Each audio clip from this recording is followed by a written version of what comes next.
I should have probably dropped this a little earlier, but it's all good because we are still a couple of days away from the 2021 NBA draft. But before I get deeper into this video, I would like to say that this video is for Kawhi Leopard. I haven't done a requested video in such a long time, and I enjoy doing them for my supporters. Also, if you have suggestions on what video you want me to do, tell me in the comment section below. But with that being said, the Toronto Raptors have the number 4 pick, and I think that they should draft Jonathan Kuminga, and you will see why in a few seconds. But don't forget to like this video because a like will help the channel grow, and a like helps to push it out to the public more. And share this video with whoever you can, and follow me on my social media accounts, and comment below. Tell me what you think. Don't be afraid to comment. I will engage with you whether you agree with me or disagree with me. But with all of this being said, it's Core Insights 95 digging down to the core and giving you my insight on this specific topic for this video. Stay tuned.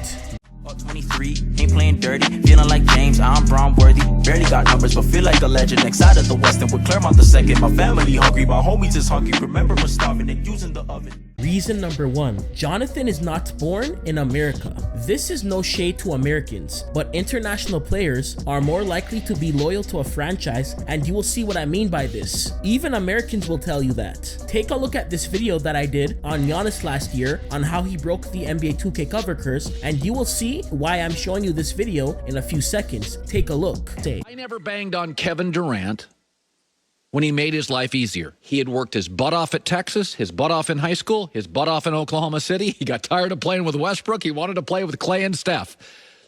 Giannis should leave, right? Miami's plugging titles, right? I'm not crazy on this, right? I am praying, Colin. I am praying that Giannis Antetokounmpo does not hear a word of what you're saying, or if he does, that he dismisses it out of hand. You were talking about, I don't even know where to start. First of all, the whole American puritanical approach, take the easy way. Okay, that might apply to Americans, but Giannis Antetokounmpo is not. He had to take a hard route to get here, and taking that hard route brought him to a place that he never dreamed of being. So if we look at everything that he has said and done, there is no question that he's going to stay in Milwaukee, that he would get in LA. Well, we have a difference of opinion. If that door opens for me, I just walk through And I understand, because you're an American. Because you're an American, Colin, and you're into commerce. You're into transactions. Yes. Giannis is more of just a from the heart. I'm fortunate. I'm an immigrant that has this NBA team that decided to take a chance on me and made me their superstar. And the gratitude that he has. I mean, look, Dirk Nowitzki, did he ever go anywhere? No. Pau Gasol, did he ever go anywhere? No, not until Memphis decided, you know what, we're done. We're ready to move on. We'll trade you. Marc Gasol, never. If you look at international players that have had teams that have said, you're our guy and we will build around you, their gratitude is different than the guys who grew up playing AAU here who are just used to, hey, where are the best players? Where's the best team? That's where I'm going. Yeah. And my friends, Rick Boucher is right. Players that are not born in America have a different mindset. Let me give you an example. It's not just even Dirk, Pau, or Mark. It's other great international players as well, like Hakeem Olajuwon. He stayed with the Houston Rockets for 17 seasons and accomplished all these things with Houston, as you can see on the screen, before he ended his career with the Toronto Raptors, playing for the organization for 1 season. Another international player is Manu Ginobili. He stayed with the San Antonio Spurs for his whole 16-year NBA career, and he retired as a Spur as well. This is also what he accomplished with the Spurs throughout his career, as you can see on the screen as well. Last but not least, Tony Parker. He's another loyal player to an organization that is not born in America. Tony spent 17 seasons with the Spurs before finishing up his career with the Charlotte Hornets, playing for the organization for 1 season. This is what Tony accomplished with the Spurs throughout his tenure there, as you can see on the screen. So there you go. International players are usually more loyal to an organization because their mindset is different, and they are coming from a different culture which shapes their mind differently. And like I mentioned before, Giannis is a perfect example. He agreed to sign a 5-year extension worth $228.2 million, which is the biggest contract in NBA history. And he's born where? In Greece. So there you go. There is the proof. Players that are not born in America are usually more loyal to an organization. There's way more international players that are loyal to an organization that I could have mentioned to further prove my points, but I just never mentioned them because, no offense to them, their names don't hold as much weight as the guys that are mentioned by Rick Boucher and myself. And the younger generation that is watching this video might not even know about some of these players that I never mentioned, like myself or people around my age or older, unless they do their research. This is another way how Giannis broke the NBA 2K cover curse. He's an international player. I'm going to take this up a notch. Even Rudy Gobert last year, he signed a 5-year $205 million contract extension on December 20th with the Utah Jazz, and he's born outside of America. He's born in France. So this is why the Toronto Raptors should draft Jonathan Kuminga, because he's Congolese, which is in Africa. So if this were to happen, in terms of him being drafted by the Toronto Raptors and he became a star or superstar, he would most likely stay here when he becomes a free agent in the future after his rookie contract, because that's what history proves with international players. They are more loyal to a franchise. I think that the Raptors should take a gamble on him, and there's nothing better than being drafted by the only team outside of America and you are born outside of America yourself. That's a perfect match.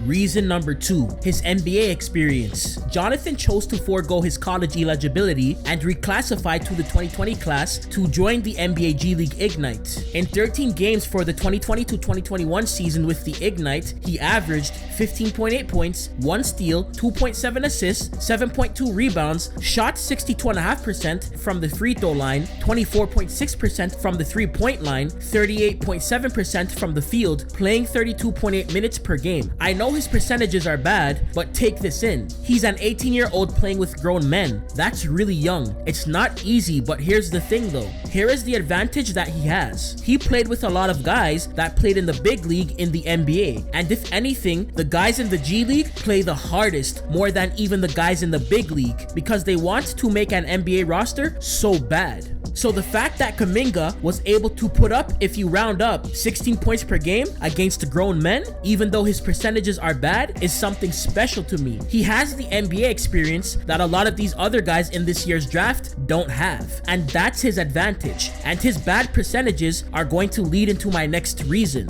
Reason number 3, the Toronto Raptors development team. The Raptors have the best, or if not, one of the best development programs in the league. For example, look at Fred VanVleet. He's undrafted and he was able to accomplish all these things that you see on the screen right now. Plus, he's getting paid. He signed a 4-year $85 million deal last November to remain with the Raptors, and he scored the most points in franchise history by scoring 54 points, and it's his career best in a win against the Orlando Magic 123-108 earlier this year on February 2nd. By him doing this, that was the most points scored by an undrafted player in NBA history. Also, he will become a multiple-time All-Star in this league. He's better than Kyle Lowry was at this age. So imagine what Fred's ceiling is going to be. Another player is Pascal Siakam. He was the 27th pick. He was almost drafted into the 2nd round in 2016. And look at what he has accomplished throughout his career so far, as you can see on the screen right now. A lot of people have turned against him because of his bubble performance, but they seem to forget what he has done for the Raptors organization, and I still believe in him. I never gave up on him. To me, he can still become a superstar. Even though Norman Powell isn't with us anymore, look at what he did in his time with the Toronto Raptors, and he was the 46th pick. He was drafted in the 2nd round back in 2015. Chris Boucher is another one. Look at what he's done so far with the Raptors compared to other teams he has been with in the league. Also, Yuta Watanabe comes here and he's putting up career highs, and even look at Kem Birch. He comes here late during last season after signing with the Raptors on April 10th earlier this year, and look at what he has done so far. He has career highs all across the board. So there you go. Raptors development team is top notch. So imagine what they would do with a guy like Jonathan if they draft him. He's really athletic, he can jump out the gym, and he has good instincts defensively, he's unselfish, and he has good size. He's 6'6" to 6'8", and he's 210 pounds. But his weakness so far from what I've seen in terms of playing on the NBA level with grown men, even though it's not the big league, is shooting and finishing in the paint. But trust me, like I said before, Raptors development team is top notch, and in no time they will fix those issues that he will have in the big league. If he ends up getting drafted by the Raptors, I truly feel like he will have an Anthony Edwards type of season if he's given the opportunity. Here's Anthony Edwards' stats on the screen right now. It would be great if we got him because he decided to work out with us, so there's an interest there. We were one of the only teams that he decided to work out with. Plus, he can help holding things down for us while Pascal is out recovering from surgery to help us make a playoff push.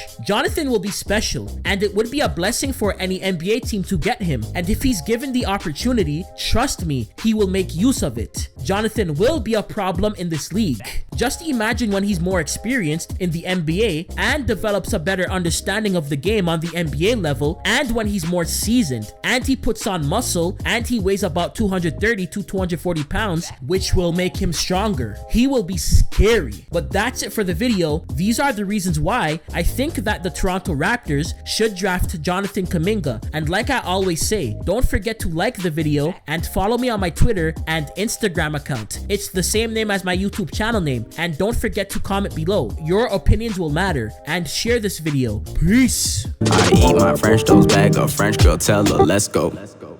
Watch me explode like I'm Mentos mixed with that coke. Moving like a groupie, so I back up pronto. Though you a baddie, I'm gonna split my Uber, go get you a taxi.